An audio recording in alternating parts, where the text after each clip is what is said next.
monthly tax payment. Yes. It has to be done in cash. And this is really having to take a backpack or a duffel bag down to Salem to make your payment.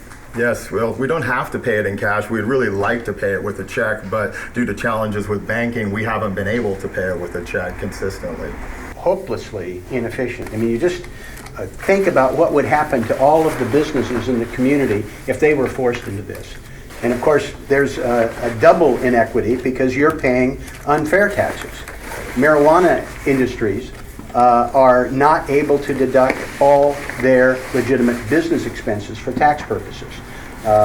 My goal in Congress is for you to be able to pay fair taxes with a check. So here we are. We have a pile of cash here in the car. How much cash are we traveling with?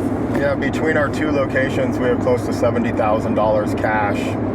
And so this is crazy.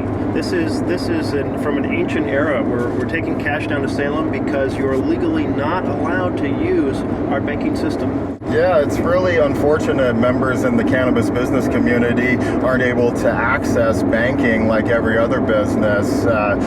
We can't get credit card processing at our retail spots. When we do open a bank account, typically we're shut down within a month or two of opening once they find out that we sell cannabis for a living. Tyson, how did your family get involved in the cannabis industry?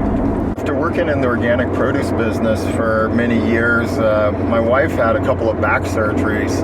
And with the second back surgery, she decided she didn't want to go the prescription painkiller route of opiates and all of the dangerous side effects that are associated. Instead, we sought out the Oregon Medical Marijuana Program. So do you have customers come in the door to buy cannabis who pull out their credit card all ready to buy, and then you say, no, sorry, everything has to be on a cash basis? Yes, on a daily basis, we have customers that come in with wanting to use credit card services, and we're unable to provide those.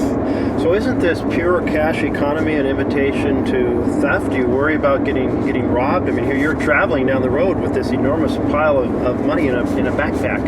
Yeah, it's one of the few things that keeps me up at night. I lose sleep over how we're going to protect our employees and really everybody in the cannabis business community that is strapped with the burden of paying their bills in cash. Well, here we are arriving at the Department of Revenue, bringing down your cash to make your payment. And one of the things that you talked about was the enormous inconvenience, but the cost also to the industry.